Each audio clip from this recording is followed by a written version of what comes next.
Hi, this is Zach May with the weekend edition of the Bulletin Board Heroes here at Zach's Traders Cafe this Sunday, the 31st of August. Starting off with the FTSE 100 as usual, and here we're perilously close to the uptrend line there from June. 91.80 was the suggested support, and the low on Friday, 91.79.18, so not too far off. The problem is that we've broken an RSI line of support around the 56 level after multiple tests of that support line, which means that there's a risk of a test of this month's support at the 50-day line there at 90.30. At this stage, only back above recent resistance, probably 92.20, which was resistance before the push to new highs, would delay or negate a potential move down towards the low 9,000s area. Moving on to the DAX, and here position is what has been rather quiet in the recent past. The reason for that, saying that, is that we've been sort of trading either side of the 50-day line there. That's at 24,000. So we finished the week below that, and the RSI now well below neutral 50, which isn't great. That leaves us looking for August support, a bit like the FTSE, really around 23,400. And for that to happen over the next couple of weeks, obviously September not necessarily the best month on the stock market, but then which month really is. On the upside, looking for a break back above 24,200, recent latter part of the week resistance for this market to get us back on track for as high as 25,700 by the end of September if we manage to avoid trading down to the August or below the August floor. The Dow is next, and here the position is that we were very happy that this market's finally broke the 45,000 record highs at the fourth or fifth time of asking. It's now a matter of consolidation, which is actually not looking too bad compared to the other markets. Still hoping on this basis that while we're above 45,000, we'll head up to the top of the channel there from May last year, 47,500. Ideally, there's no break back below the 50-day line, 44,400. Onto the cryptos. The first one is Bitcoin, and here it's been a struggle. The floor of the channel there is supposed to be where I drew it, so around the 107 level.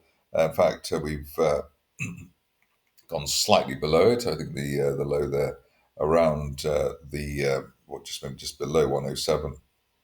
But anyway, that line came in quite well. Still need to break that line of resistance from earlier this month. That's around the 111 level, let's call it. And that would then give us a chance of heading back to the 50-day moving average of 116,000. But recent support here actually on the 107 level. So while we're above that, still hoping that that rising trend channel from March will remain in place, and we are still on track for a target north of 130,000, either by the end of next month or going into October.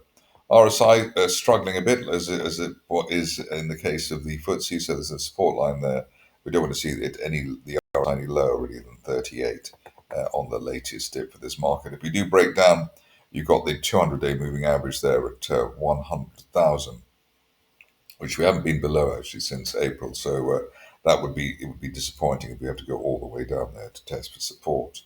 On to Ethereum, which is supposed to be the new Bitcoin, and here we've got a situation where the steep line there that we drew and were hoping would support this market has been broken, but not comprehensively, and that might be explained by the way that the RSI has actually bounced above neutral 50s. That's actually an uptrend signal there. We could actually adjust that line accordingly on that basis that we stay basically on the right side of the 4,300 level from now on. We can still go back to the best levels towards 5,000, and even at this stage, while we remain above that red line, head up to 5,500 by the end of next month. But quite pleasing that we've got another RSI 50 plus rebound. We've had four clear examples of that so far this month. Five, if we include that one there. So Ethereum looking like an outperformer as compared to Bitcoin at the moment. Onto gold, and here we were excited, at least temporarily, by this market breaking 34.10 and that April resistance line. The prize was that breaking that line would or could take us up to 3,800 by the end of the end of September. I suppose that's still quite a long way to go in terms of the upside, but we have broken the logjam, which has been in place for many months now, and so one would expect quite a sharp rebound, if only towards the 3,500 area, maybe not as high as 3,800 by the end of next month, but above 3,410, certainly looking rather better than we have for a long time. The downside at the moment, hopefully no lower than the floor of the channel there, around 3350, which is also close to the 50-day moving average. Moving on to the stocks, and most of them are a lap of honour for the bulletin board heroes this week. We've had some very good results, which obviously modesty forbids me taking any credit for at all. We had a great situation with Aptamer, where we've had two unfilled gaps in the recent past. One was through previous target there, 0.68. The next one was through the 0.9 pence zone target there. And above 0.9, we're currently looking for up to 1.4 pence by the end of next month, either the end of September, on the basis that that was resistance on the way down. So Aptamer doing fantastically well at the moment. Well done to them, and also to my charting, obviously. On to Blencowe, which I believe was covered by my heir apparent, the Saint, this weekend. And let's see whether our notes match on this. The stock has already hit or retested the first target there, which was there around 4.75 pence, above 4.75. We're looking for up to 6 pence plus by the end of September. Hopefully, the dithering in the stock finally over now after what's been quite a long wait. The other point to note here is that we have both the 50 and the 200-day lines now rising. The 200-day line started rising at the end of last week. And also we had an unfilled gap to the upside, so looking much more bullish than we have previously. And hopefully, while we're above that 50-day line and going into what is effectively a golden cross, 6 pence should be a done deal by the end of next month. On to Cloudbreak, which was flagged here at the early stages. Here we're just approaching the third target again, around 0.7 pence. We managed to break the 0.454 and 0.29 targets easily in recent days. And we're now looking for as high as 1.75 pence, perhaps by the end of next month, on the basis that there isn't really any charting resistance between the 0.7 pence zone and 1.75. So let's see if Cloudbreak can deliver the goods. It would be wonderful. Also wonderful is to see the return of Cloudbreak, not Cloudbreak, Chill Brands. Here you can see that we had I suppose, an overshoot to the downside. The initial buy signal here was the end of day close back above the floor of that gap there, so around 1.5 pence. So we've now taken out the 200-day line at 2.1 pence, and above that, looking for the top of a notional rising trend channel here. That's a notional one. It's a guess as to where it's going, up to 3.5 pence by the end of next month. Ideally, we stay above recent broken resistance at 1.7 pence. So that's not a bad risk reward on that situation. Moving along to ECR, and here the position is that we managed to rally through a falling 200-day line there. That's a 0.25. Above that, looking for the top of that broadening triangle there at 0.36. Also backed by rising 50-day moving average and the way that we gapped through resistance. So now looking rather impressive. I suppose the only thing that could spoil it would be a fundraise, but one would have thought the company has enough money at the moment. Trying to see whether we've had a fundraise recently, but hopefully there will be a bit of a run for the shares, even if there is a fundraise. It's backed by the digital asset treasury strategy the company's recently adopted. Moving on to the situation at Empire Metals, which I have to take a bow on, largely on the basis that we were looking for 60p at that red resistance line projection, and that's exactly what the high of the week was. Back a bit now, but at least while we're above the former target there, around 45 pence, still looking for 60 pence and beyond on Empire Metals. Another stock to take a bow on is Fiinu, although I think the interesting part here was 100% approval for the RTO, which you don't normally see, and also the way that the shares have actually rallied after the RTO has gone through. Normally you see people get out or get a bit nervous, etc., etc. Looking for 24p, hopefully sometime during September, especially while we remain above the old resistance from earlier this month, around 17.5 pence, above 17.5. Looking for 24 on Fiinu. GCM Resources is next, where there was a bit of excitement here a month or two ago when it looked as though the shares would go up and stay up through the main neckline resistance there, 5.15 pence.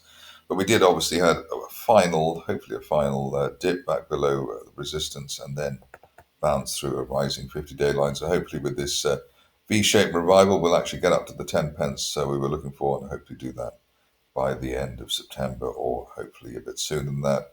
RSI rebound above neutral 50 as well, so this looks like it is it, especially while we're on the right side of 6 pence. On to the charting situation of the week, which was twice on in terms of Hemogenyx. The first time, I think the shares were around the 222, 23 level, and we're looking for 227. There was the possibility at that time that the shares would have a best case scenario target around 303, which obviously they did on the day, on Wednesday. And then the next time the shares were covered was on Friday. And they were around the 405 pence level. We were looking for best case scenario 420. And obviously they overshot the runway as well again, peaking at around the £6.60 level. Next level up is up to that resistance line there from back in May 2024, so up to 9 pence. And I suppose we'd be looking for that while we're on the right side of the 4.8 pence zone, which was the December resistance zone. But what's interesting here, obviously, fantastic developments regarding the company and the FDA and its trials. So let's see if Hemo can finally deliver the goods. The market cap only 25 million. They're obviously normally quite keen to have a fundraise on every spike in the stock, so that's also something to be negotiated. But given the current situation, even a fundraise may not stop the rally in the shares. On to Rockfire, where we had basically a 0.22 pence target when the shares were around 0.1 or 0.11, that sort of thing. So it looks like we're nearly there. Like to see the shares stay on the right side at 0.16 and hopefully get to 0.22 maybe sometime in the next week or two. I tweeted out about Rome Resources and its chart on Friday. Shares of 0.34 at the time. Finished quite nicely at 0.39.5. I was looking for 0.45 or 0.6, and it looks as though hopefully we'll get that sometime during the week. In fact, it just depends exactly where the top of that channel is. It could actually be, as I'm drawing it there, so well through the 0.5 pence level. Basically, it looks as though the shares are ready to retest the all-time high there, 0.48, in coming days, while we're on the right side of 0.35. Finishing off with one of the best situations of the recent past, which has been Wishbone. Here we've had various targets from the 0.29 pence level onwards, so sort of a whole rainbow of targets there. Current situation is above one of the previous targets there, 1.45.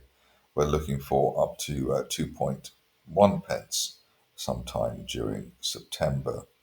That's it for me today. More updates during the week.